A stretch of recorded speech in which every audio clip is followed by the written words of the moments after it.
व्यर्थ का आलाप करते हैं, लेकिन वो भी ठीक है। प्रथम कक्षा के लिए तो वो भी अच्छा है, मन तो लगेगा। कुछ क्षण तो हमने भगवान से संबंधित कुछ ना कुछ तो किया, महिमा का गुणगान किया, सत्संग की महिमा गाई कि राम का नाम लेके क्या होता है, शिव नाम लेके क्या होता है, भगवान का नाम लेके होता क्या है। हमने एक नाता तो बनाया, हमारे घर आना प्रभु, अरे वो तो कण कण में है, कहाँ बुला रहे हैं, कहाँ जाएंगे, वो तो वही है। लेकिन हम भूल गए हैं कि कहाँ पर हैं। हम कहते हैं गणपति जी हमारे घर में आना, भोले बाबा हमारे घर में आना।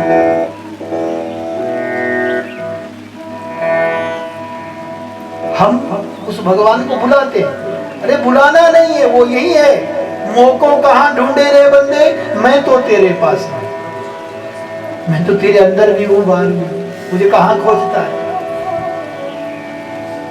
तो कीर्तनम, और उसके बाद तीसरा साधन, तीसरी भक्ति क्या है, संभोर मननम, मनन कीजिए। त्रय साधनम उत्तम च विद्यते वेद सम्मतम, वेदों में ये सम्मत हैं, उससे संस्तुत हैं, शास्त्र इसकी संस्तुति देते हैं कि ये 3 साधन उत्तम हैं भगवान को पाने के लिए। लेकिन सौनकादि ऋषि पूछते हैं, महाराज जो इन 3 साधनों को न कर पाए, कठिन है, कहने में तो आसान है, श्रवण करो आसान नहीं, कीर्तन करो आसान नहीं, मनन करो, ये मन बड़ा चंचल है, ये भजन नहीं करने देता। यहाँ हमारे पंडित जी भजन गाते हैं, बोले इनको गाने नहीं आते, कोई चकुआजा नहीं लगाते, चकुआजा लगाओ, हमारे पास भी आ जाते हैं। एक बार पटियाला से आगे टपा मंडी में कथा हुई, तो एक बुजुर्ग थे, बहुत कमजोर थे, बहुत काफी उम्र के लिए, 2 लोग उनको पकड़ के लाए, ऐसे आए, व्यास कर दीजिए। मर्यादा है, आयु की बात नहीं है, कोई ऐसा नहीं है, लेकिन मर्यादा है व्यास गति की। हम में कोई गुण नहीं, गद्दी का गुण है, गद्दी का ही सम्मान होता है। लेकिन आए, बहुत सुंदर, बहुत बहुत आशीर्वाद आपको, बहुत अच्छी कथा करते हैं आप, देखना एक दिन बहुत काम चलेगा आपका। लोग इसको भी बिजनेस समझते हैं, कि बिजनेस नहीं है भाई, ये ब्राह्मण का कर्म है, धर्म का प्रचार करना, उसमें धन कहीं भी बाधक नहीं होना चाहिए, धन कहीं भी सहायक नहीं होना चाहिए। हाँ, कार्य करने में धन खर्च होता है, कुछ व्यवहार है, वो व्यवहार निभाने पड़ते हैं, वो सामान्य बात है। बोले आपका काम बहुत चलेगा। और देखो पंडित जी, कथा तो आपकी बहुत अच्छी है, लेकिन एक बात है, आप भजन नहीं गाते, भजन गाने चाहिए और चकुआ ये लगाने चाहिए। चकुआ अपने आप चकुआ आए, 2 लोग चकुआ लेकर के आए, पूरे चकुआ लगाया था।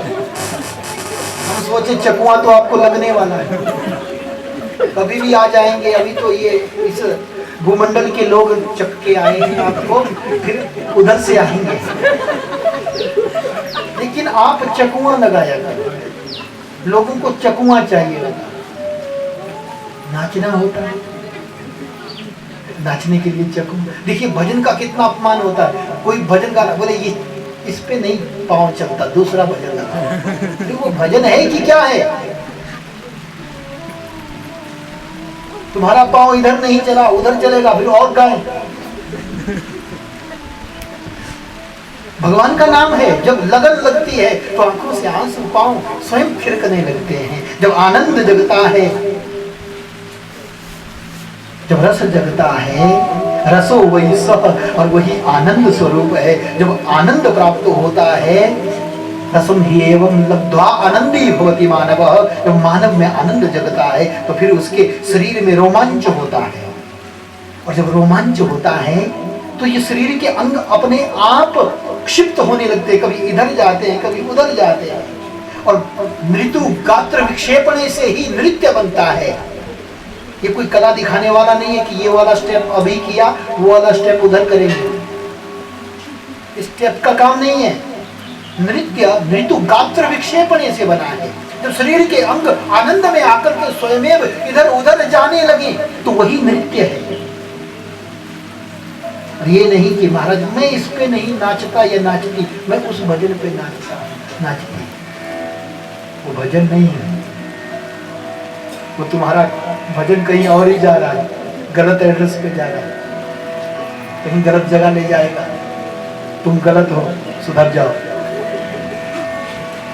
बोलिए शंकर भगवान की जय हो।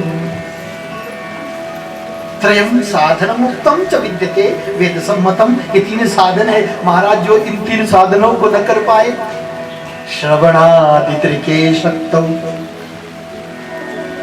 जो इनमें सक्षम नहीं है उसको क्या करना चाहिए? सावधान होकर के सुनना।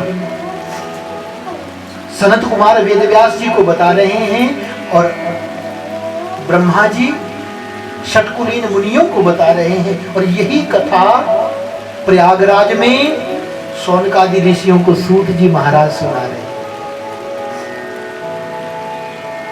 कि जो श्रवण इत्यादि श्रवण कीर्तन और मनन में जो सक्षम नहीं है उसको क्या करना चाहिए? लिंगम वैरम च सांकरम, उसको शिवलिंग का पूजन करना चाहिए, शिव मूर्ति का पूजन करना चाहिए।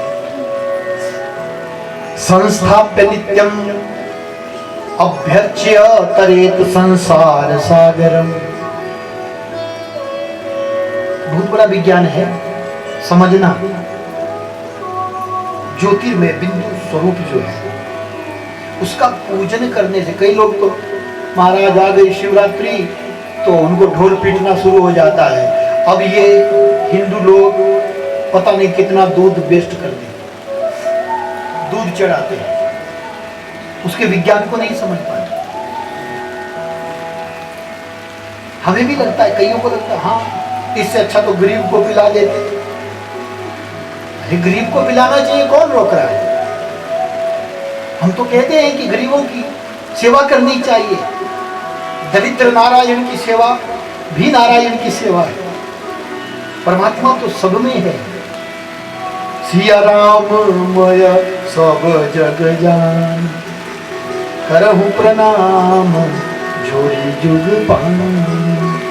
हम तो सब में नारायण को देखते, तो सबकी सेवा करो, लेकिन शिवलिंग पे दूध क्यों ना चढ़ाए? तुम्हारे पास दूध ज्यादा है तो गरीबों को भी पिलाओ, लेकिन शिवलिंग के ऊपर भी चढ़ाओ। देखिए यहाँ पर शिव महापुराण में कितनी सुंदर बात है, समझना है। संस्थाप्य नित्यम अभ्यर्चय तरेत संसार सागर। जो शिवलिंग की पूजा करता है, शिव मूर्ति की पूजा करता है नित्य, वो संसार सागर से पार हो जाता है। उसकी ज्ञान की ग्रंथियां स्वयमेव खुल जाती हैं।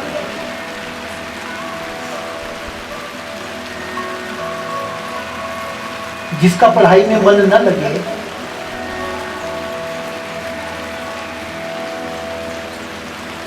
और जिसकी समझ में पढ़ाई न आए, उसको शिवलिंग के ऊपर उसको दूध चढ़ाना चाहिए। मंत्र भी हैं, सूत्र भी हैं। तो भगवान शंकर जी ने जितनी भी विद्या है, उद्धत्तु कामा सनकादि सिद्धांत एतद विमर्शे शिव सूत्र जाना। तो भगवान शंकर जी ने सूत्रों की उत्पत्ति की थी, और वो सूत्र क्या है? अ इ उ रे ऋ ए ओम ऐ औच हय वर लण यम गण नम जवय गणदस जव गणदस खप छटत चटत व कपय शश सरहन। ये सूत्र है। उन सूत्रों के द्वारा, या फिर कोई भी मंत्र, नमः शिवाय या शिवाय, जो भी आपको शिव का नाम आता है, शिव शिव बोलिए। तो जब आप पूजन करेंगे तो मस्तिष्क की ग्रंथियां खुल जाएंगी। देखो मैंने कहा कि ज्ञान बहुत कठिन है, लेकिन वो ज्ञान कैसे जीवन में उतरेगा? बोले पूजन से, भक्ति से। परया भक्त्या दृश्यते नान्यथा क्वचित्। जो ये 3 काम न कर पाए वो भगवान शंकर का पूजन करे, शिवलिंग का पूजन करे या फिर शिव मूर्ति का पूजन करे। मुनियों ने कहा गुरुदेव, हमने देखा है संसार में सब देवताओं की पूजा मूर्तियों में होती है, निराकार की पूजा थोड़ी ना होती है। कैसे करो? जिसका कोई आकार नहीं है, जो साकार है, मूर्ति रूप में है, मूर्त रूप में है, उसी की पूजा होती है। और संसार में सभी देवताओं की पूजा मूर्ति में ही होती है। लेकिन भगवान शंकर की पूजा शिवलिंग में क्यों होती है? ये शिवलिंग क्या है? वेर मात्रे तु सर्वत्र पूज्यन्ते देवता गणा, लिंगे वैरे च सर्वत्र कथम संपूज्यते शिव। सभी देवताओं की पूजा तो मूर्तियों में होती है, लेकिन भगवान शंकर की पूजा मूर्ति और शिवलिंग रूप में कैसे होती है? क्यों होती है? कारण क्या है? ये शिवलिंग क्या है? कई लोग शिवलिंग का अर्थ नहीं समझ पाते। हमने बहुत जगह देखा, बोले महाराज हमने देखा शिवलिंग को आंगन में रखा है। पूछा कि महाराज आंगन में क्यों रखा है, अंदर क्यों नहीं रखते? बोले पंडित जी ने बताया शिवलिंग को आंगन में रखना चाहिए, घर के अंदर नहीं। क्यों? और उनकी धारणा न जाने क्या सोच करके आंगन में रखते हैं। अरे ये तो मन के मंदिर में बसाने की वस्तु है। वेद्यम वास्तव वस्तु मात्र शिवता, वास्तविक वस्तु है। ये तो मन में बसाने की वस्तु है। तुम घर में भी नहीं रख पा रहे, डर रहे। फिर स्त्रियों को पूजा नहीं करनी चाहिए महाराज शिव ने भ्रम फैला दिया। अब उनकी क्या शब्द की का अर्थ वो कैसे करते हैं? षष्ठी तत्पुरुष समास कर देते हो।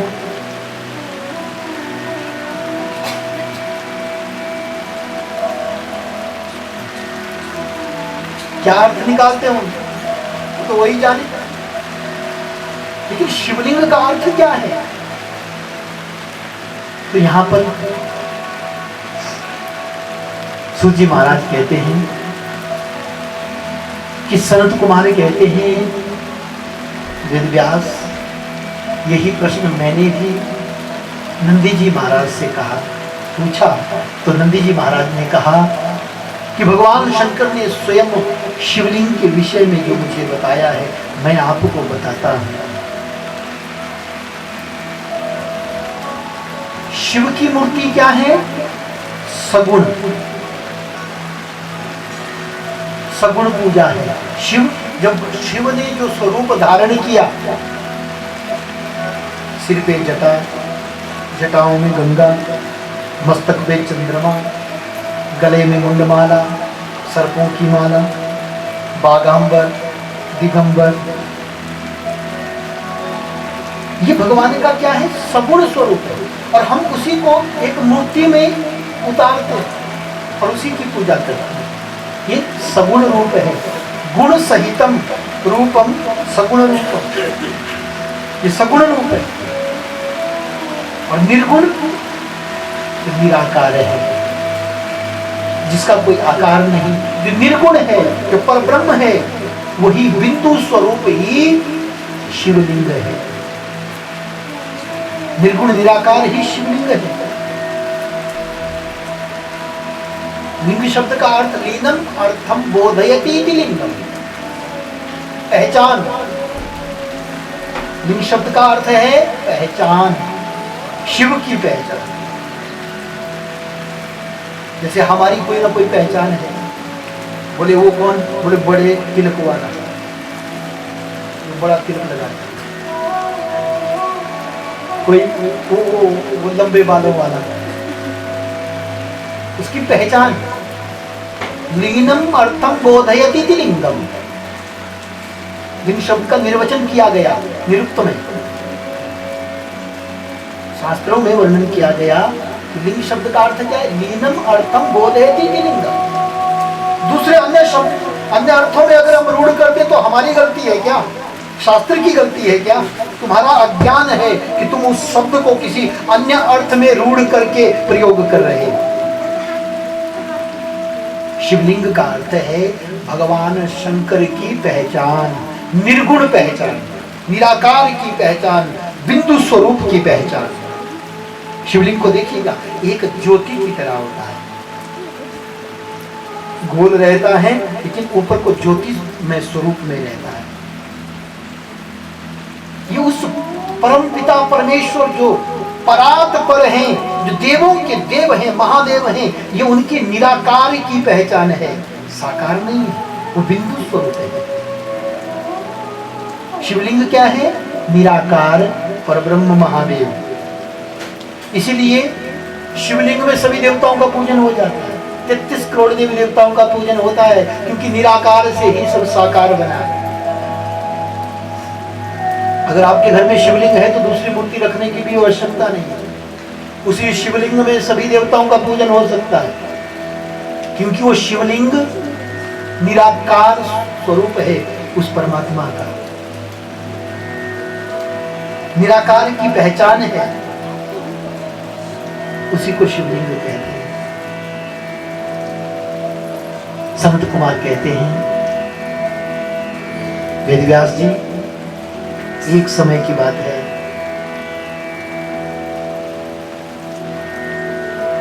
ब्रह्मा जी भ्रमण करते करते नारायण भगवान के पास पहुंच गए। भगवान शंकर की माया थी, ब्रह्मा जी को घमंड था, अहंकार हो गया कि मैं दुनिया को बनाता हूं। 5 मुख वाले ब्रह्मा पहुंच गए। ब्रह्मा जी को भी 5 मुख दिए थे भगवान ने, लेकिन कईयों को पद पचता नहीं है। भगवान कईयों को कई कुछ बना देता है, मंत्री, प्रधानमंत्री, मुख्यमंत्री, पता नहीं क्या कैसे कैसे मंत्री बन जाते हैं, लेकिन कईयों को पचता नहीं है। बन तो गए लेकिन पचा नहीं, अहंकार आ गया। ब्रह्मा जी को भी अहंकार हो गया। क्षीर सागर में गए, वहां पर नारायण क्षीर सागर में शयन कर रहे थे और देवता वेद स्तुति कर रहे थे। ब्रह्मा जी पहुंचे, सभी देवताओं ने वंदन किया ब्रह्मा जी का, लेकिन भगवान विष्णु सभी शिव माया में मोहित अपनी निद्रा में थे, देखा नहीं। ब्रह्मा जी को लगा मेरा सम्मान नहीं किया। अरे मैं ब्रह्मा हूं, सबको बनाने वाला, ये कौन है जो लेटा हुआ? इसको पता नहीं कि ब्रह्मा आया है, मंत्री आया, मुख्यमंत्री आया, प्रधानमंत्री आ गए, पता नहीं चलता, अहंकार। और ब्रह्मा जी ने कहा, अरे सो रहा है, उठ देख कौन आया है, मुझे प्रणाम कर, आशीर्वाद ग्रहण कर। नारायण जी उठे, मुस्कुराए, अरे ब्रह्मा जी आप आए, मैं आपको प्रणाम करूं? अरे आप तो मेरे नाभि से पैदा हुए हैं, नाभि से कमल विकसित हुआ, उसके ऊपर आप प्रकट हुए, मैं आपका जनक हूं, मुझे प्रणाम कीजिए।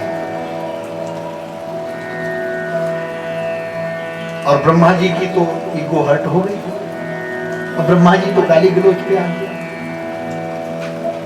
तेरा स्वभाव अच्छा नहीं, तू छलिया है, तू ये करता है, तू वो करता है, ये देवता भी मूर्ख हैं जो तुम्हारी स्तुति कर रहे हैं, तू पूजा के योग्य नहीं है, मैं ब्रह्मा हूं, सबको पैदा करने वाला, और तूने मेरा अपमान कर दिया।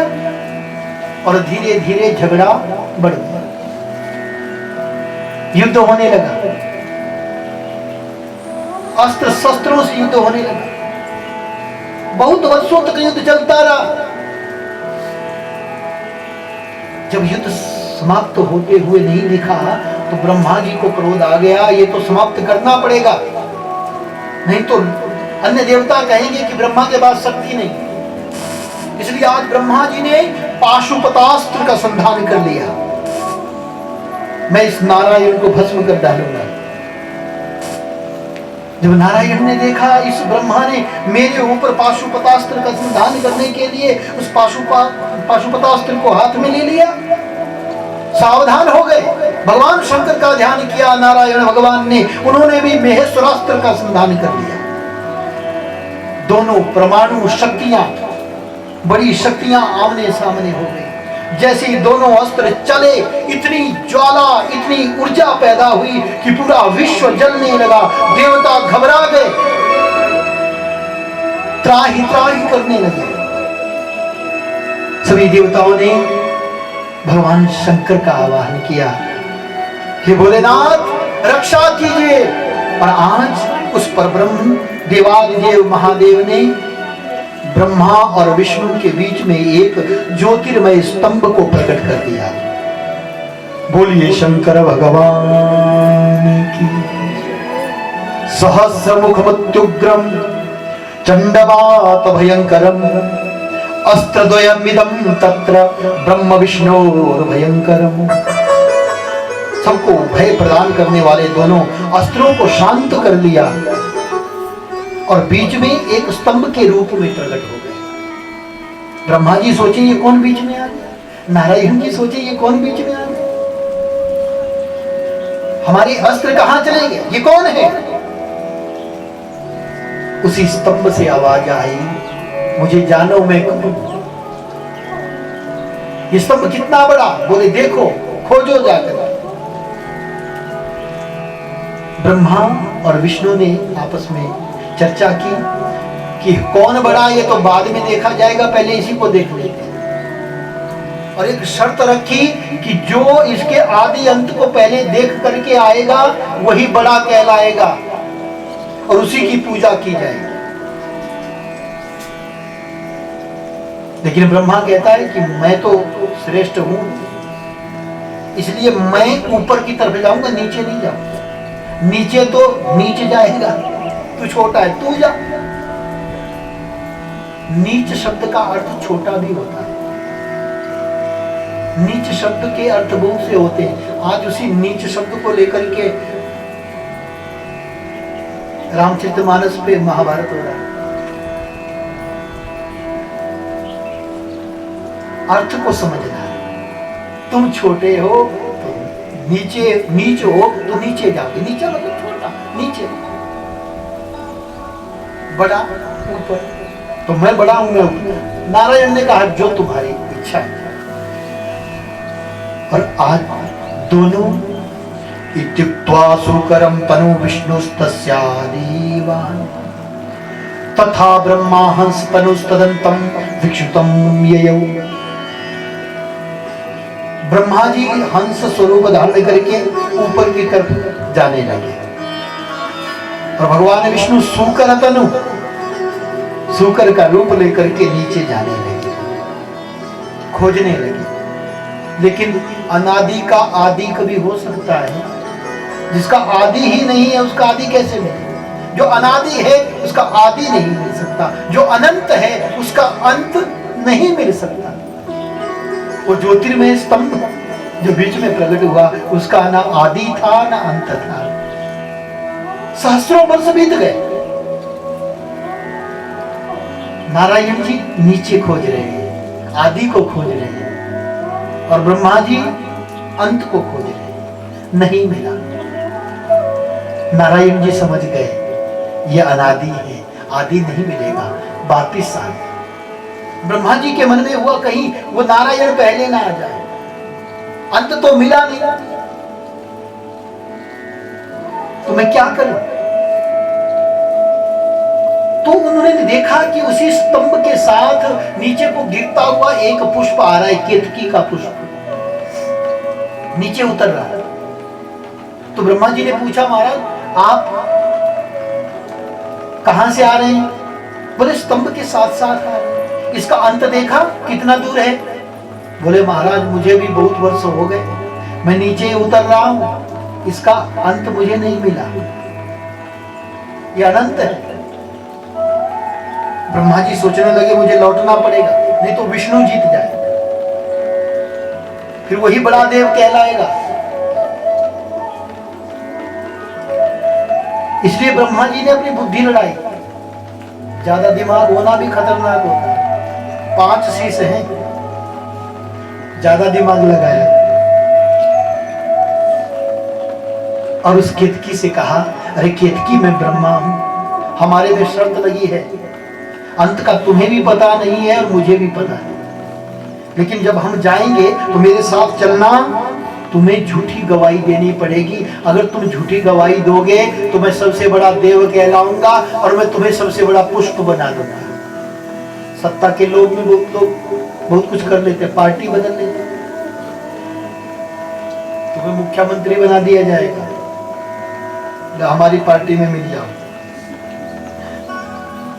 ब्रह्मा जी ने केतकी को अपने साथ मिला दिया। शिव पुराण में तो केतकी का वर्णन आता है, लेकिन अन्य पुराणों में गौ का भी वर्णन आता है कि ब्रह्मा जी गौ को भी साथ में लाए, गौ से भी झूठ बुलवाया, इसलिए गौ का मुख अपवित्र हो गया।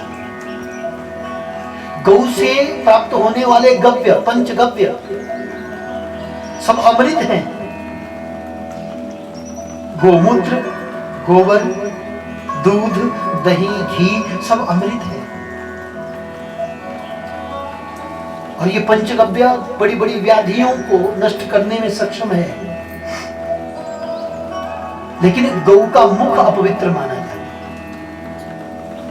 जो ज्ञान रखते हैं, जो गौ का पालन करते हैं, जिस पात्र में गौ को खाने को भी देते हैं ना, जब उस पात्र को घर में लाते हैं वापिस, तो पहले उसको अग्नि में तपाते हैं। अब गौएं ही नहीं रखी हैं तो वो तो बात बड़ी दूर की। हमने देखा है, हमारे नानी जी गौ सेवा करते थे, हमने उनको देखा है। उस पात्र को भी अग्नि में तपाते हैं, शुद्ध करते, तब घर में लाते। गौ के मुख को अपवित्र माना गया इसी कारण से। लेकिन शिव महापुराण में ऐसा वर्णन नहीं, अन्य पुराणों में। यहां पर केतकी का वर्णन है। केतकी को साथ में मिलाया और ब्रह्मा जी लौट करके आए, और आकर के जैसे ही विष्णु भगवान दिखाई दिए तो मुस्कुरा करके कहने लगे, बताइए महाराज आदि मिला? बोले नहीं महाराज। ब्रह्मा जी ने कहा, तो हम कहते थे ना कि हम बड़े हैं। देखो, स्तंभाग्रमे तत् समुदीक्षितम् हरे, हे हरि, मैं स्तंभ के अंत तक गया था और वहां पर मुझे ये केतक मिला। तत्रैव साक्षी ननु केतकम तुदम, और इसी की साक्षी देने के लिए केतक भी मेरे साथ आया। पूछो, केतक ने भी आज असत्य भाषण किया और ब्रह्मा जी कहते हैं कि मैं सर्व पूज्य हो गया, मैं सबसे बड़ा हो गया। जैसे मैं करने लगे, वैसे ही उसी स्तंभ के बीच में से आज महादेव पंचानन होकर के प्रकट हो गए। बोलिए शंकर भगवान की। लेकिन आज क्रोध में है। मैंने कहा था ना, भगवान शंकर कौन है? धर्म धुरंधर, झूठ नहीं मानते, अधर्म को नहीं मानते। आज अधर्म सामने हो रहा था तो देख नहीं पाए, प्रकट हो गए। और भगवान महादेव के शरीर से उनका क्रोध आज भैरव के रूप में प्रकट हो गया। वो काल भैरव जिनकी आंखें लाल, हाथों में खड़ग खप्पर है। भगवान देवादिदेव महादेव ने कहा, वत्सयोयम विधि साक्षात्। अरे पुत्र, हे काल भैरव, जगताम आद्य दैवतम, ये जो तुम्हारे सामने खड़ा है ना, ये विधि, ये विधाता, ये ब्रह्मा, ये जगत का आदि देवता है। नूनम मर्चया खड्गम स्वतिकमेन जवसा परम, जो तुम्हारी लपलपाती खड़ग है ना, थोड़ा इससे इसका पूजन करो। इसको पूजा करवाने का बड़ा शौक है, इसलिए अपनी खड़ग से इसका पूजन करो। और जैसे ही भगवान देवादिदेव महादेव का आदेश प्राप्त हुआ काल भैरव को, काल भैरव ने अपना खड़ग उठाया और आज उस ब्रह्मा के 5वें शीश को, घमंड को आज काट दिया। जैसे ही शीश कटा, नारायण भगवान ने महादेव के चरणों को पकड़ लिया। महादेव, आप तो सबको बनाने वाले हैं, आप तो सबके पिता हैं, जनक हैं, आप परम पिता हैं, परमेश्वर हैं, शिव हैं। इस ब्रह्मा को क्षमा करें, इससे गलती हो गई। पापों का नाश करने वाले हैं, आप इसके पापों का भी शमन करें। जैसे ब्रह्मा जी ने नारायण भगवान को देखा, स्वयं भी क्षमा प्रार्थना करने लगे। महादेव ने काल भैरव को रोका, महाराज रुकिए, पूजा हो गई, इतनी ही पूजा में काम बन गया। कई बिना पूजा के मानते नहीं है, कईयों को आदत होती है वो बिना पूजा के नहीं माने। आप सीधे सीधे बात करेंगे उनकी समझ में नहीं आएगी, उनकी पूजा करनी पड़ती है, तो पूजा से ही समझ में आता है। ये काशी के कोतवाल हैं काल भैरव, जो महादेव से ही प्रकट हुए हैं, महादेव के ही दूसरे रूप हैं।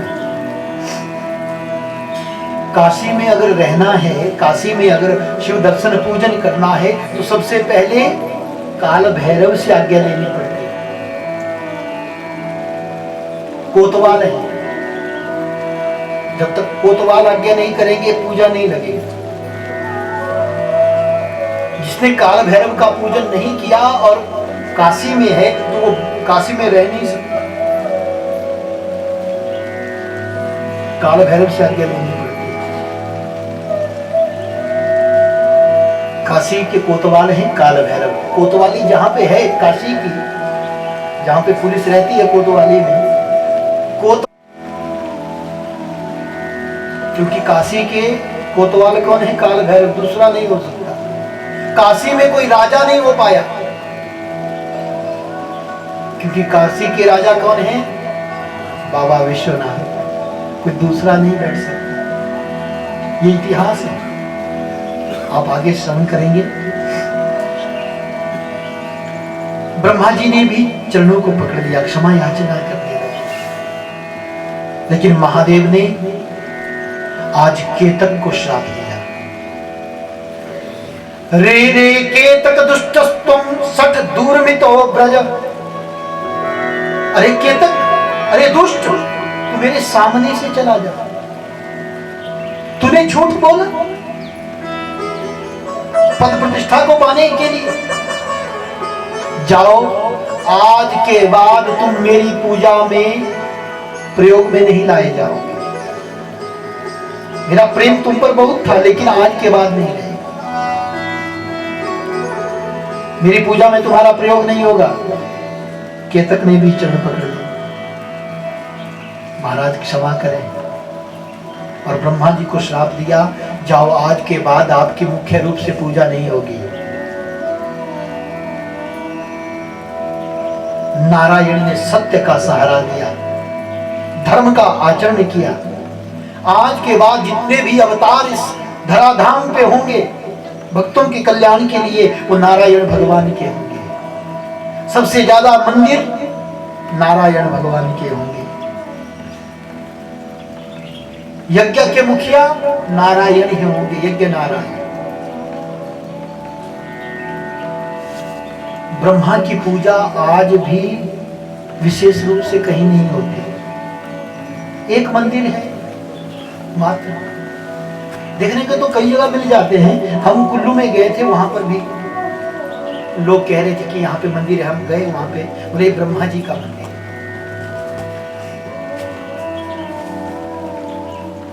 तो कहीं छिटपुट हो सकते हैं, लेकिन मुख्य रूप से कहीं भी ब्रह्मा जी का पूजन नहीं होता। हम इतने भी यज्ञ कराते हैं घर में, कहां पर ब्रह्मा जी को बुलाया जाता है? सिर्फ अंगभूत रूप में, यज्ञांगभूत कहीं बिठा दिया, यज्ञ हो रहा है वहां पे ब्रह्मा के रूप में बिठा दिया, कहीं अधिदेवता प्रत्याधिदेवता या अन्य किन्हीं देवताओं की पंक्ति में कहीं ब्रह्मा जी को बिठा दिया, तो वहां पे अंगभूत पूजा होती है, लेकिन मुख्य रूप से मंदिर बना करके पूजा ब्रह्मा की नहीं होती।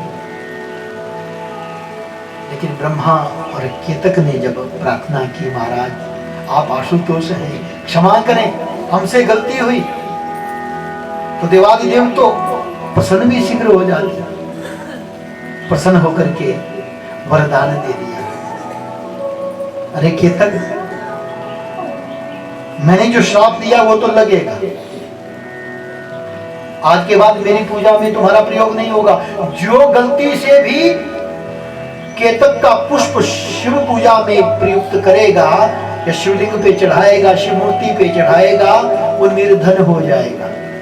इसलिए सावधान रहना, केतक का पुष्प शिवलिंग पर या शिव मूर्ति पर मत चढ़ा। लेकिन तुम कहते हो तुम मदीयास्त्वां धरिष्यन्ति जन्मते सफलम ततः, मैं तो तुम्हें धारण नहीं करूंगा, लेकिन मदीया मेरे, कौन? मेरे जो देवता हैं वो तुम्हें धारण जरूर करें, उनकी पूजा में तुम्हारा प्रयोग होगा, उसी से तुम्हारा जीवन सफल हो जाएगा। तुम वैदितान व्याजेन ममोपरि भविष्यसि, और तुम उसी ब्याज से, वितान ब्याज से, जो मेरी वेदी लगेगी, मेरे ऊपर नहीं चढ़ोगे, लेकिन जो मेरी वेदी लगेगी उस वेदी में तुम्हारा प्रयोग किया जाएगा और तुम्हारा कल्याण हो जाएगा। ब्रह्मा और विष्णु जी ने आज भगवान शंकर के उस निराकार स्वरूप का दर्शन किया, पूजन किया। जिस दिन ये निराकार निर्गुण शिवलिंग प्रकट हुआ, वो ज्योतिर्मय स्तंभ प्रकट हुआ, उस दिन को शिवरात्रि कहते हैं। दिनम में तत्तत पुण्यम भविष्यति महत्तरम, भगवान शंकर ने घोषणा की कि आज से ये दिन, ये जो समय है, ये शिवरात्रि के नाम से कहलाएगा। शिवरात्रि ख्याता तिथि रेशा मम प्रिया, आज से ये तिथि मेरी प्रिय हो गई। मार्गशीर्ष आर्द्रा नक्षत्र, इसके विषय में भी घोषणा की गई। क्योंकि समय हो गया है, अब कथा को हम एक पड़ाव पे पहुंचा देते हैं। आर्द्रायाम मार्गशीर्षे तु यः पश्येन् मां उमा सखम मदवेरम अपि वालिंगम स गुहादपि मे प्रिय। कुछ अच्छे मुहूर्त बताए, कौन सा? मार्गशीर्ष मास हो, आर्द्रा नक्षत्र हो, उसमें अगर मेरा दर्शन भी कर ले, पार्वती सहित, या शिवलिंग का दर्शन कर ले, पूजन कर ले, तब तो कल्याण होगा ही। जो दर्शन भी करेगा वो मुझे कार्तिक से भी अधिक प्रिय होगा। बोलिए शंकर।